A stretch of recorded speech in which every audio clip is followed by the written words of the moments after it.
All right, we should be going live now and are on. So excited to be here with you, and I definitely want to. Let's see here.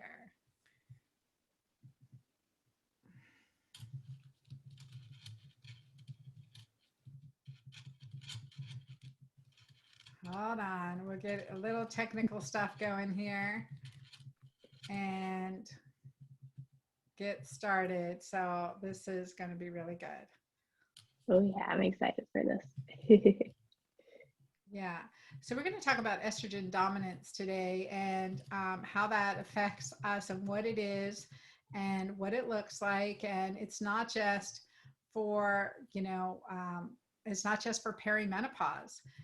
Estrogen dominance is early. It's in puberty. It's in so many things. So really, getting to the root of what it is and what we can do about it is key here. So let's see if I've got this video going here, and I will go ahead and we'll go ahead and get started. It's showing live YouTube on my end, so. Okay. Okay. Good. Good, good, good. All right. So let me do this. There we go. I think that works. All right. So, welcome everyone to the Girlfriend Doctor Show. We're going to talk estrogen dominance today. I get so many questions about estrogen dominance and what is it, how to heal from it, how to address it. It is something I've talked about in the past. I've had other guests on, including Magdalena Wujlaki. You guys go back and listen to that Girlfriend Doctor Show as well. And check out some of the resources we have, including in my book, The Hormone Fix. The conversation goes on. Estrogen dominance is a real issue, and it's not just for those in perimenopause struggling with estrogen dominance. It extends through puberty. I mean, it can be also post menopause with estrogen dominance, increasing the risk for uh, endometrial cancer, for instance, breast cancers, colon and gut issues, immune system issues are all results of estrogen dominance. So I want to introduce to you our expert guest today, Kate Vazquez. She is a functional medicine physician assistant and founder of Radiant Health. She's an award-winning author, and she loves empowering high-performance women to reclaim their health and vitality to become the confident leader, wife, and mother they aspire to be. She created Break the Cycle Bootcamp, The Radiant Method, and wrote a bestseller, Estrogen is a Bitch. There we go. To bring awareness about hormone imbalances. She teaches women how to naturally balance their hormones, use their cycle as their superpower, and reconnect to themselves at their highest level so they can create a life by design that they love living. So everyone is in for that, right? We all want that. Kate, welcome to the Girlfriend Doctor Show. Yeah, absolutely. Thank you so much, Dr. Anna, for having me. It's a pleasure and honor to be here, and I'm just so excited for our conversation today. Oh my gosh, I'm so excited too. Thank you for being here. Now let's talk about estrogen dominance. So define estrogen dominance for our audience. Oh, of course, because estrogen dominance is a medical term, and it's so funny. I was having a conversation with someone one day, and she's like, "Oh yeah, what my functional medicine practitioner just diagnosed me with estrogen dominance, and I thought it was a good thing until I found out that it wasn't."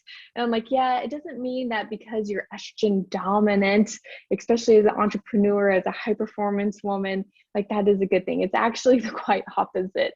And so what it really means is that there is an imbalance of our hormones, especially with estrogen and progesterone. And when women are still having their periods, when they're cycling, it's really important during a specific time of the phase, which is our luteal phase. That's the second half of our menstrual cycle. Because if you think about it, our hormones are constantly fluctuating until we go through menopause. And so before that time, we have a lot of estrogen in our system before ovulation, which is in the first half of our menstrual cycle, the follicular phase. And then estrogen starts to decline, so progesterone can increase, but then again, we get another bump of estrogen. So we always have a lot of estrogen in our system, but we need that that balance with progesterone during the luteal phase to help balance that out. Plus, I mean, progesterone is needed for so many other things as well. So the problem becomes, or the problem is when there isn't enough that progesterone to balance out the estrogen, or if there's enough progesterone, so there's just too much estrogen in the system, and that creates that imbalance, making estrogen the dominant hormone. And let's talk about like the menstrual cycle in general. Day one of the menstrual cycle is the first day you start bleeding. So we consider that day one, and ovulation typically between day 12 to 14. So the first part of the cycle, we're in the follicular phase. So we're forming, estrogens coming on board, our luteinizing hormones coming on board. And at ovulation, we spike luteinizing hormone and follicle stimulating hormone. And so that brings us into the luteal phase. We've actually, released an egg and formed the corpus luteum. So that ovarian function is really, really critical to understand too. And part of that ovarian function, that corpus luteum, is to make a lot more progesterone. I always say estrogen is putting, like if you consider the uterus a bed, right, for implantation by design of a embryo. The estrogen is like laying the sheets on the bed, and progesterone is making the bed. And so we require healthy amounts of progesterone to essentially make the bed, really organize the endometrial lining. And when implantation or we're not pregnant, we get that flushing. Progesterone drops, the corpus luteum's like, okay, time up. That ovarian cyst dissolves, the progesterone levels drop, and we get our period. And we start to see this dysfunctional periods coming up with estrogen dominance. The symptoms, I always like to say, if you hate your husband only 2 weeks out of the month, it's your hormones, not necessarily your husband, your partner, your mate, your teammates, whatever it may be. If there's a cycle to your personality, there's a hormonal imbalance going on here. And do you want to elaborate on that, Kate? Yeah, of course. It's so funny because I'll get a lot of clients before working with me. They're like, my husband knows when it's that time, because they start their personality, their mood starts changing. They're more on edge and a little bit moody. And so they know. And then once we work on balancing the hormones and getting to the root what's happening, they're like, my husband doesn't even know when I'm starting my period anymore. It's amazing. But yeah, there are a lot of different symptoms associated with estrogen dominance, and some of those symptoms can overlap with other things. So what I discovered was that there's like 5 telltale signs of estrogen dominance. And the first one is those irregular periods, that dysfunctional period that you were talking about. And that's because if we're not getting that increase and decline in the progesterone, if there's not enough progesterone in the system, it's not sending the signal for us to start our period on time every single month. So if you're experiencing very irregular cycles, like one cycle is 36 days, the next is like 28, the next time it's 42, it's just kind of like all over the place. It's not pretty regular every month. And regular should be about 28, 30 days, plus or minus a couple days. That's a regular period every single month. So if you're experiencing those very irregular cycles, that's not normal. The second symptom is really heavy periods. And just like the beautiful analogy that you provided, estrogen does help to thicken the endometrial lining. It helps to really create that bed for that fertilized egg. So if we have a lot of estrogen in our system, it's going to cause a thicker lining than normal. So by the time you actually have your period, or if women actually skip periods, they're going to have a really thick lining. They're going to have really heavy period. And a heavy period looks like, actually, I should go back. What a normal bleed should look like is like using 6 to 8 tampons or pads, for the first few days. And it shouldn't be completely saturated. So if you're using more than 6 to 8 tampons or pads and it's completely soaked through every time you change it, and it's lasting more than a few days, that's a really heavy period. Or if you're using a cup and you notice like really big clots coming out, that's also not normal as well.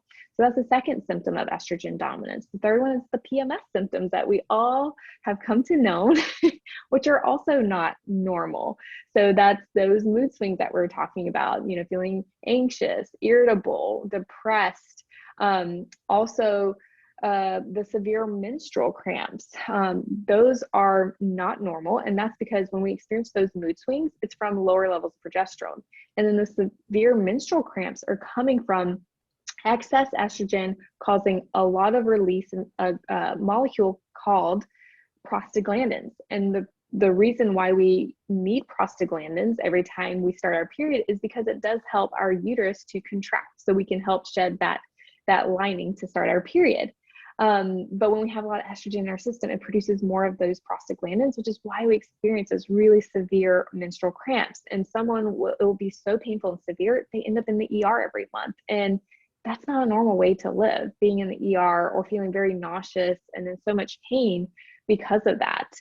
So that's the fourth symptom. And then also tender breasts. That can be also paired with PMS, but I like to separate it out because that's a really big one. I mean, it tender is a big breast, one. fibrocystic breast, it's that really like, okay, don't even hug me, I'm so tender. Exactly. Or you can't even put a bra on for that matter, because it's just, and I remember when I came off birth control, I developed a lot of these symptoms, and sometimes even just laying on my side, even though I don't have big breasts, I was just like, that hurts, but that's because when we have a lot of estrogen. Let's come back to the whole coming off of birth control, how that affects Oh our yeah, hormone balance and for estrogen sure. dominance and receptors. And so we'll definitely come back to that. So let's not forget. Yes. Yeah, So tender absolutely, because it's so breast is important. one of the most Yeah, important. and Yeah. that's because all that estrogen, what it does is it causes our breast tissue to swell, and so it builds up a lot of fluid. That's why they get really, really tender. But it can also create those nodules,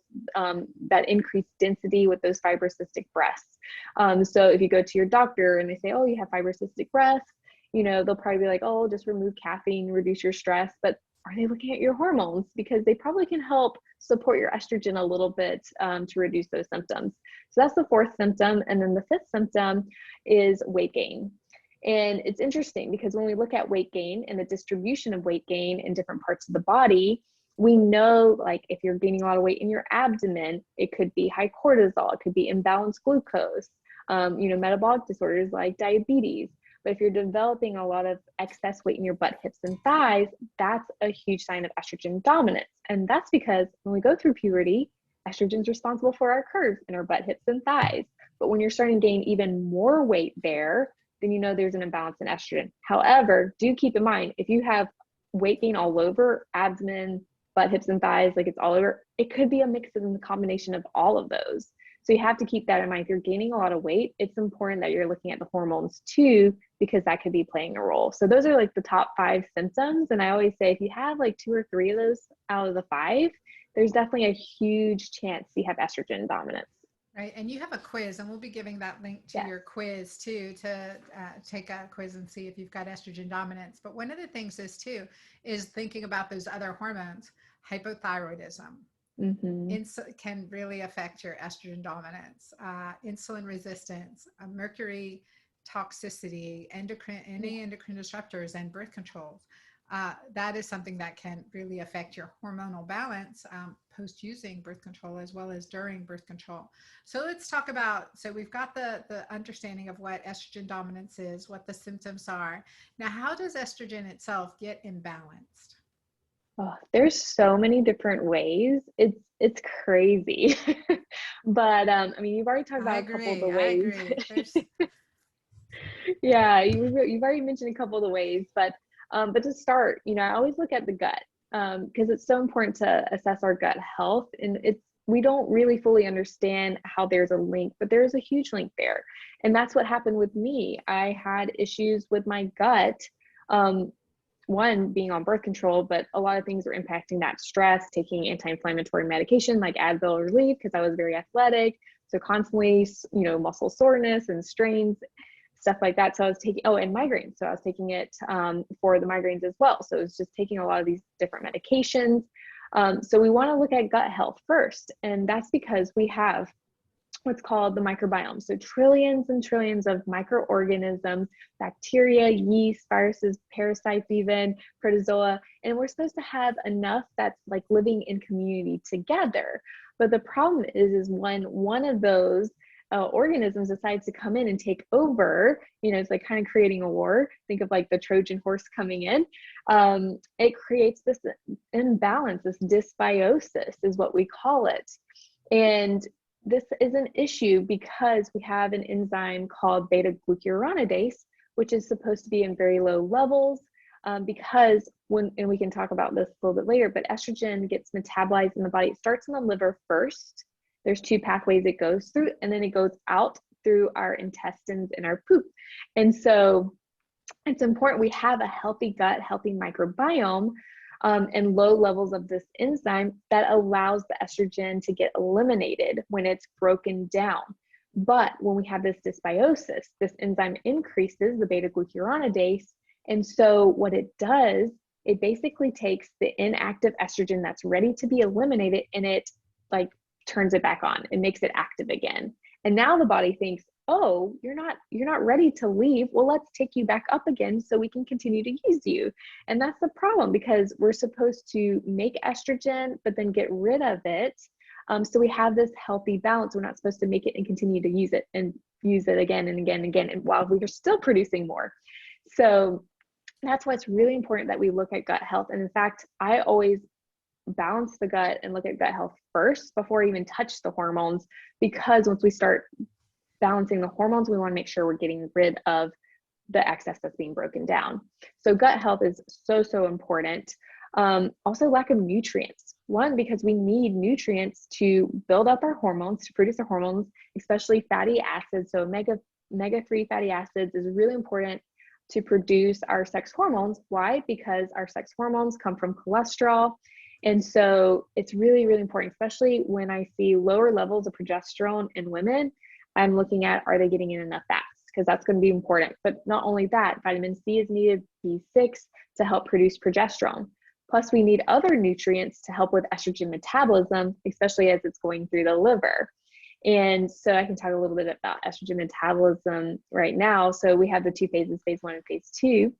Right. I think it's so important to talk about, the estrogen metabolism, but also like we talk about the gut microbiome, the estrobolome, the importance of estrogen detoxification in the gut and how that works. And you describe that beautifully.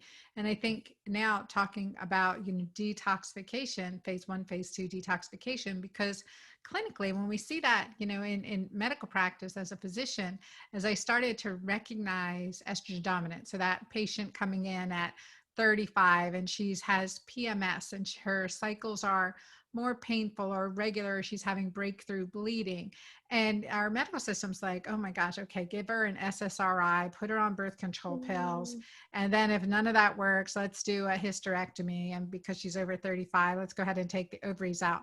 Well, that philosophy and that training has created a lot of menopausal mayhem and hormonal wreckage, seriously.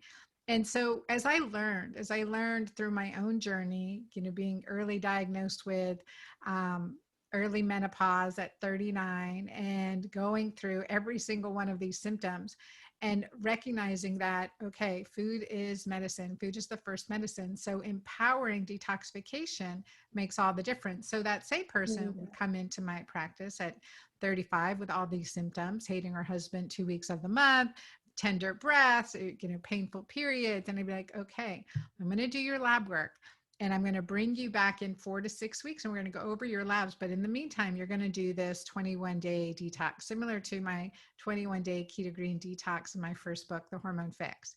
So we would do that.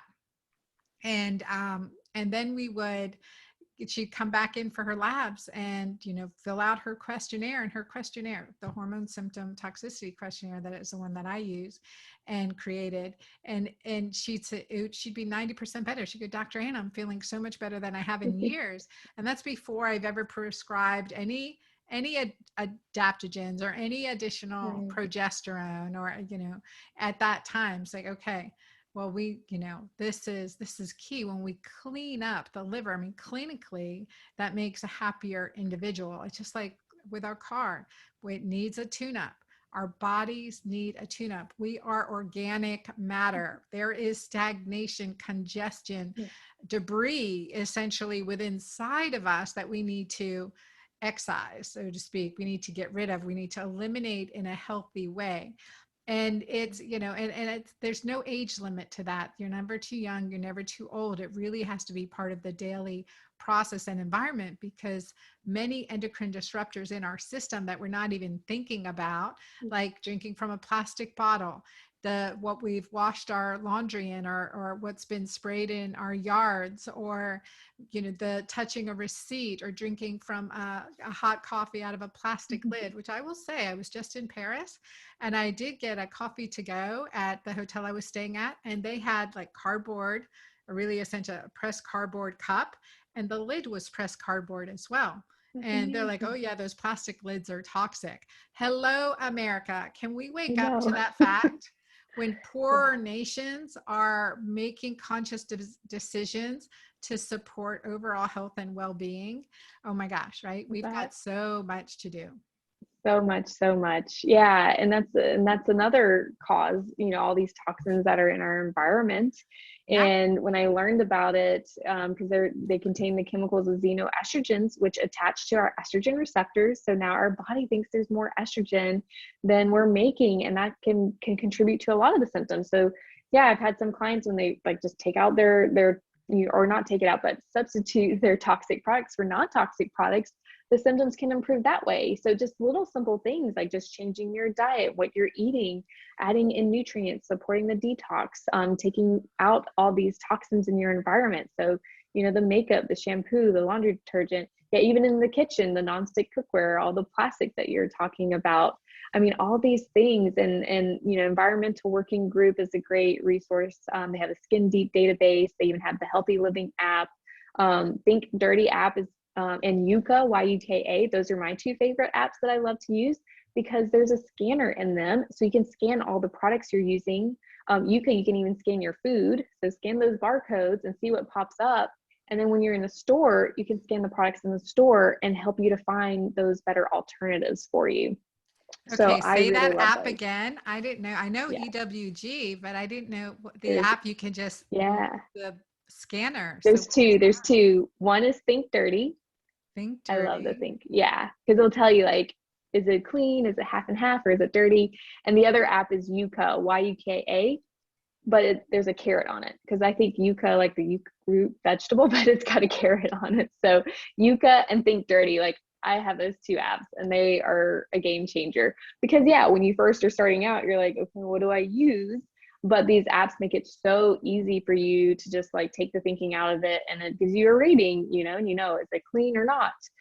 So yeah, I highly recommend download those apps and take them with you to the store. So yeah, so all those toxins in your environment can definitely contribute, but also medications, like we talked about birth control, and that's what happened to me. I, when I started on my journey, I already had a lot of issues. Like I had migraines since I was a child, and then I developed acne in puberty. So that's when I got on the birth control.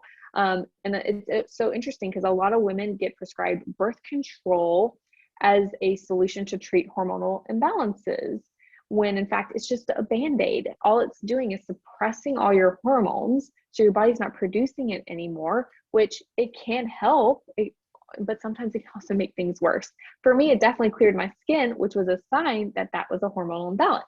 Even though I'd go to the dermatologist and they prescribed me all these creams and stuff to apply that just dried out my skin. And I even asked one time, I was like, is it diet related? Because if it's coming, like if I have to give up chocolate, I'll give up chocolate because I was very self-conscious and, didn't have the confidence because I just was broken out all over, and they were like, no, it's a myth.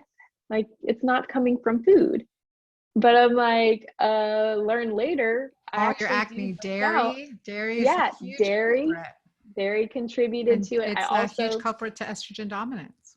exactly, I also was eating a lot of meat too, growing up in um, a country town where the meat definitely wasn't, organic and no antibiotics, no hormones, we had all that stuff growing up and we weren't aware of it. So I'm getting all these exogenous excess hormones from the meat, that I was eating. And then also after I pulled all that stuff out, I would still break out right before my period, but that's because I was grabbing chocolate with sugar. So So I now take 100% dark chocolate with goji berries and I don't freak out. So I've learned like I can still have my chocolate because chocolate has magnesium and it's really good for the menstrual cramps. So you learn little tips and You tricks learn too. little, yeah, I would say I find the research to support my vices. Absolutely. Yep. Oh, So for sure. we're talking about these causes of estrogen dominance, and first and foremost is the gut microbiome, is healing the gut microbiome, and things that are disrupting the gut microbiome are much of what we're talking about. The endocrine disruptors also in our food chain, birth control pills. We know that affects our gut microbiome. Who knew? I did not know as a avid prescriber of birth control pills early on in my career that was disrupting our gut microbiome. And apparently the research was known. It just was never translated or. Isn't that crazy? Because I mean, even learn, I mean, as a physician assistant, I didn't learn that in PA school either. Even though I never prescribed birth control, I took it too without knowing, and then having the gut issues, doing the research, and I talk about it in my book, and I pull out, I have the studies referenced at the back of the book, like it does cause leaky gut, and it contributes to like ulcerative colitis and Crohn's, and what is also interesting, it causes gallbladder issues. I've had a couple clients coming to me that have gallbladder issues on birth control. Some started before, some started after, and they asked their doctor, is there a link? And they're like, no. And I'm like, oh my gosh, you need to get off the birth control because it's affecting your gallbladder. And why? Because our liver produces a chemical called bilirubin, which is important to help make up bile, which is stored in our gallbladder. And we need bile because when we are getting rid of all that excess estrogen, that bile is what binds up the inactive estrogen. So if we're taking birth control, we're not producing enough of that bile, and then we can't get rid of that, the synthetic estrogen that we're taking in, and that's a problem. So yeah, it was very eye-opening once I dug into the research and was like, whoa, like this is here and no one's talking about it. And no one's talking about it. It's really good. I love your work. I've highlighted Jolene Brighten and Laura Bryden, and I mean other game changers in the field too. And just to bring that to our awareness, because it's creating PCOS, it's creating infertility. So let's just run that, because we're running short on time and I want to hit these. Let's just run through again those causes for estrogen dominance. And there was one more I wanted to add in. Yeah, what's the one more? The stress, the big one. Oh yeah. That is a big one for sure. Yeah, because with stress, and I realized, because at the time when I came off birth control, I was doing all the right things. I was eating healthy, I had cleaned up my diet and worked on healing my gut. I was even doing meditation and yoga, and I had cleaned out all the toxins from my home. So I was doing all the right things, and when I came off, my hormones still went crazy. And I realized when I came off, it was during a stressful period of my life. I was working at an urgent care, and it had become a very negative, toxic environment. And I also wasn't fully in control of the emotions I was experiencing and stress. And what I've come to realize is that a lot of us are in a chronic sympathetic state because we have two different nervous systems, the parasympathetic nervous system and the sympathetic. And the importance of that is that we should be in a parasympathetic state most of the time, because when we're in that state, that's our rest and digest state. That allows like digestion to function optimally. And when it comes to our hormones, it allows our reproductive organs to produce our hormones. And so if we're in a chronic sympathetic state, it shuts down our digestion, it shuts down our reproductive organs. So we're not producing the hormones like we should. And I see this time and time again, low levels of progesterone, gut issues, and high cortisol levels when women are in a chronic sympathetic state. So it's important that we're addressing this piece. The problem is that no one knows how to address it. So now then the next big thing I'm working on is teaching women how to get out of that sympathetic state back into a parasympathetic state, to teach women how to adapt during stress, because we're always going to have stress, but the key is to learn how to adapt, to recondition our bodies, because our bodies have been conditioned to think a certain way, to act a certain way, to do things and feel certain things, when we're stressed and under, when we have a lot of stress. So no one's talking about and teaching women. And that's now my next mission, to do that, because it's so important until you get out of that sympathetic state. Yeah. you're not going to completely fully heal, you know. And like, it's like I was doing all the right things, but I still wasn't completely healed, and I was still getting the migraines. And until I learned to recondition my body, now I'm like in the best health ever. So it's so important that we're addressing the stress piece, and not just, and I've had a lot of clients too that will tell me I can't meditate because as soon as I sit down, my brain just won't stop running and I can't sit still. Yeah, because you're in a sympathetic state. We need to get you out of that state first before you start doing these activities. Yeah. And there's some things that I know you write about it too, and I write about it, is that stress, cortisol, oxytocin connection. That was the really big thing. The more stressed we are, the more disconnected we are. And that creates relationship strife and burnout. And we don't want that. And also how stress really affects us. I mean, just doing something like right now, taking a deep belly breath can reconnect us to reactivate our parasympathetic nervous system. So even making a habit as simple as that, and then other things like checking heart rate variability and looking, you know, at heart rate variability, doing those things that we can monitor. So let's run through some ways to treat and rebalance estrogen. Yeah. So the first way to really help rebalance our estrogen, or at least support detoxification and elimination of estrogen, because that's the goal. The goal is not to completely get rid of estrogen, but to help support metabolization of estrogen out. So the first step is work on your diet. So I like to have everyone focus on the 3 F's.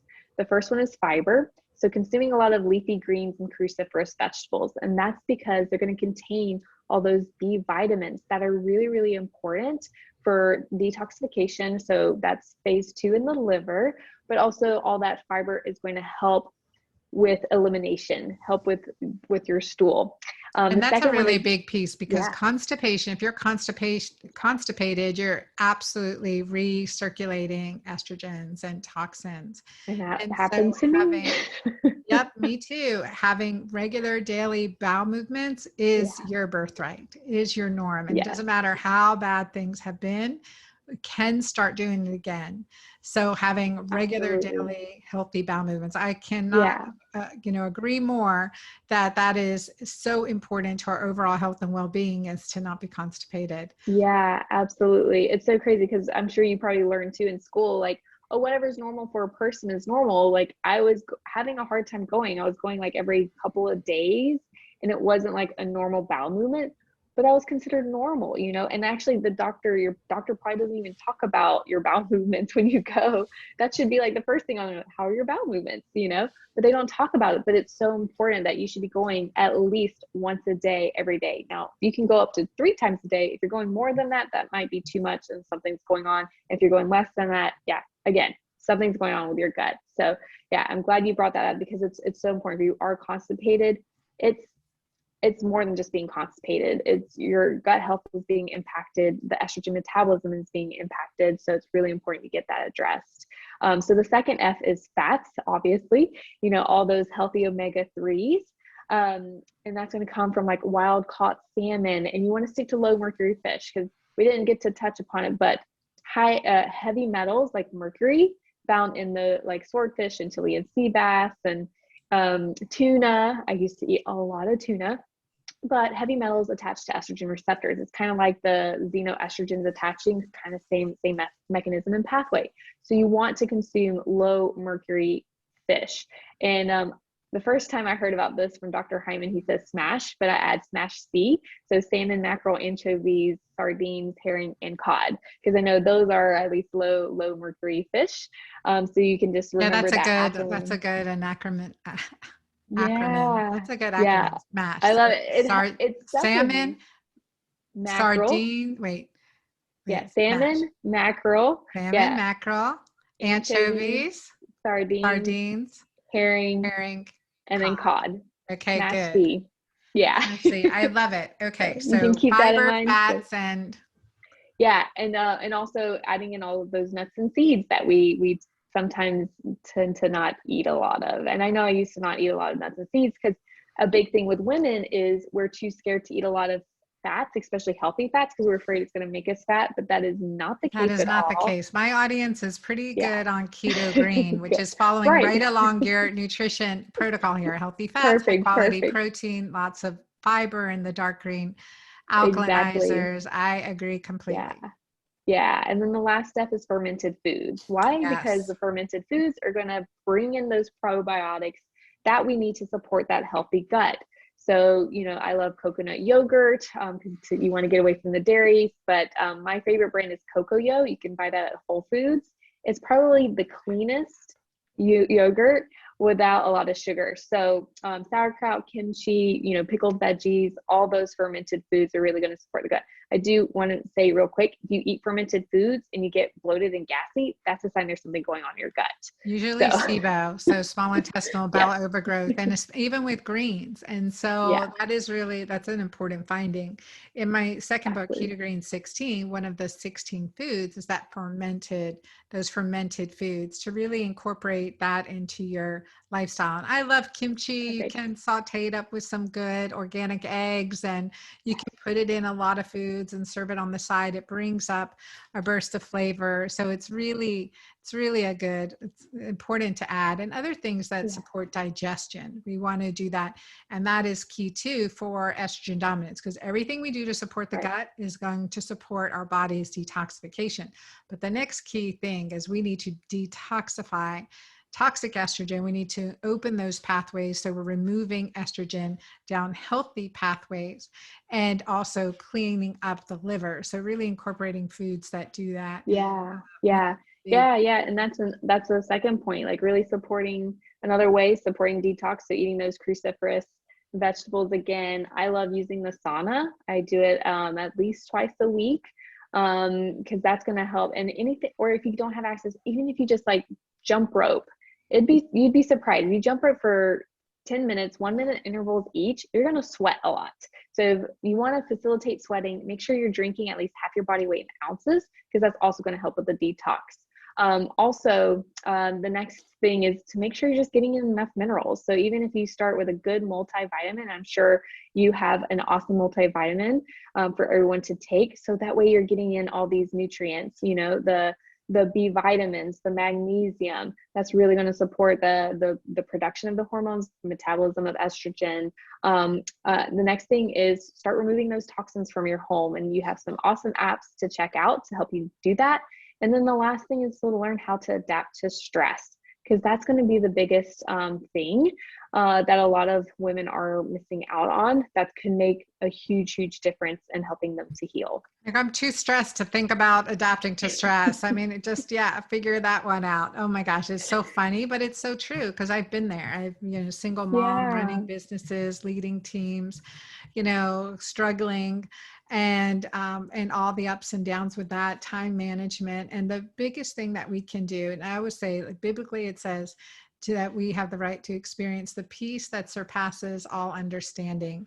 And that means yeah, nothing in our external environment has to change, but our internal environment changes. And when our internal yeah, environment changes, then we experience the peace despite nothing in our external environment changing. And that is absolutely. key. That is the enhancing oxytocin, incorporating more of Yes. those oxytocin moments. And I think that's a superpower. You always say, Kate, that you can use your cycle as a superpower. So You can, you can.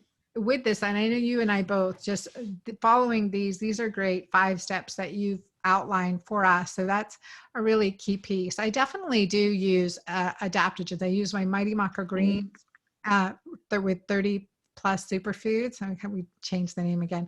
Mighty Maca plus 30 superfoods. That's the name of it now.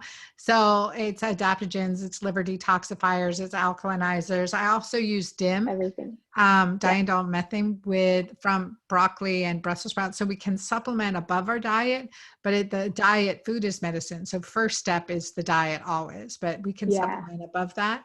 And those also will make a really big difference. And omega-3s, we want to get them from our diet, but if we're supplementing with omega-3s, make sure they are tested for Yeah. heavy metals. They are not all created equal, just like not all wines created equal or olive oil is created equal, or Right. that's it. So, but So when it comes to supplements, you really want to look at those key things. So we're going to biohack that cycle of ours in the last 5 minutes here. Yeah, absolutely. I love that. And as far as learning to adapt to stress, I'm sure it might be out already by the time this podcast is released, but I am creating a master class just to help women start understanding, how to do that. And then I'll be creating a program as well, because it's so needed. It's just to help teach women how to do that, because you can't get to meditation until we learn these steps before that, to really help yourself to move out and learn how to adapt to stress. So yeah, you can definitely reach out to me if you're interested in that, because I will be releasing that in the next month, in July. Wonderful, wonderful. And then how else can people get a hold of you? Yeah, so they can definitely find me online. My website is www.yourradianthealth.com. And then I'm on Instagram as well. It's at Kate Vazquez _PA. I'm most active there. So if you have any questions, want to get in touch with me, just send me a DM. I'm always there on Instagram. And your books, where can they find your books? Yes. So my book is Estrogen is a Bitch, and you can find it on Amazon. There's all versions. There's the paperback, the Kindle, the hardcover, and the audio version as well. So you can find everything on Amazon. I love it. I love it. Thank you. So now are you ready for my rapid fire questions? Yeah, let's do it. Okay, so with the Girlfriend Doctor brand, we have 4 pillars: nourish, shine, awaken, and embrace. Those are 4 pillars that my brand rests on, and because that's key to optimizing our health, longevity, and quality of life. So the first one, nourish. What is your favorite detoxifying meal or beverage? Ooh, that's a great Taking question. notes. Well, I do eat mostly plant-based, so I would have to say like a lot of meals that I eat do help facilitate that. But I love a good salad with a lot of just mixed greens and kale, and just adding in beans to help support my gut, as well as like a lot of radishes. We actually make a bean salad with a little bit of olive oil and lemon and some herbs, and adding in those radishes because those are also really good for detoxification. So that's probably one of my favorite, like, really quick go-to meals. I love radishes, and they're so easy to add into things. Don't have to eat them raw. You can eat them, put them in your cruciferous stir fry or any stir fry, and it just adds beauty to it too. So, okay, so shine. Now you've got a glowing complexion, Kate. Your skin is beautiful. What's your beauty regimen that facilitates that? Yeah, believe it or not, I barely use anything on my skin. I used to use a ton of products, but once I learned about how toxic everything is, I just focus on hydrating, eating, lots of healthy fats. And also, if I do use anything, I love the Anne Marie, it's like a facial oil for my moisturizer. So that's what I use. It's very basic. And they also have a really good cleanser too. I think it's like an aloe mint one. It smells amazing. So I use that to wash my face every day. And sometimes I'll even put coconut oil on it, or a natural salve. It's actually a friend of mine who's in Israel created this salve. It's called Salves of Jerusalem. You guys should check it out. It comes in this beautiful, like, handmade clay pot, and it's all organic with essential oils. And I use it for everything. I use it as a moisturizer on my face, my skin, for like little cuts and bumps and wounds and stuff. It's amazing. And Oh I my gosh. recommend it to Okay. all Well, my your skin is gorgeous. clients. So, Thank you. and the next one is awaken. What are you reading, or what's a favorite book you've read recently? Ooh, it's funny because I'm actually reading a few books right now at the same time.